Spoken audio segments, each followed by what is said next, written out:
పాఠాలు ఊరికే ఏంటంటే మామూలుగా మా పర్సెంటేజ్ ఇంత పర్సెంటేజ్ అనేది. ఇంకోటి ఏంటంటే మొన్న కేటీఆర్ గారు కూడా మాట్లాడారు వాస్తవంగా. ఎందుకంటే ఓటుకు 5,000 ఇవ్వాలనుకుంటున్నారని. అది ఎంతవరకు కరెక్ట్? 5,000 ఇవ్వాలా?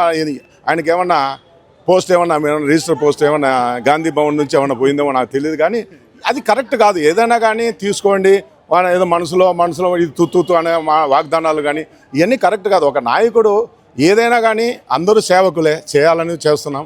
ఇప్పుడు ఇంకోటి ఏంటంటే యువకుడు నవీన్ యాదవ్ కానీ కష్టపడి ఒక నిలబడుతున్నాడు. ఆయనకు కూడా అందరూ కాలనీవాసులు పెద్దలందరూ దీవించండి. ఎప్పుడు అందుబాటులో ఉండే వ్యక్తి కాబట్టి ఎట్టి పరిస్థితుల్లో కూడా ఆయనకు మంచి మెజార్టీ ఇస్తున్నారు. నేను కూడా క్యాన్వాస్ చేస్తున్నాము. ఎవ్రీవన్ అందరూ కూడా మేము ఉన్నాము పోనా అని, మేము దీవిస్తాము అనేది కూడా పెద్దలు పిల్లలు మేము ఉన్నామని కూడా భరోసా ఇస్తున్నారు. ఈ కేకే సర్వేలు ఇవన్నీ ఏమి ఉండవండి, పటాపంచలు అవుతాయి. 11th ఓటింగ్ నప్పుడు 14th కౌంటింగ్ రోజు ఇవన్నీ కేకే సర్వేలు ఏమి ఉండవండి. యాక్చువల్ మామూలుగా అందులో ఈ వీడియో తరపున ప్రజలందరికీ తెలియజేయడం ఏంటంటే, మీరు ఏదైనా ఒక్కటి ఆలోచించండి. ఏదైనా కానీ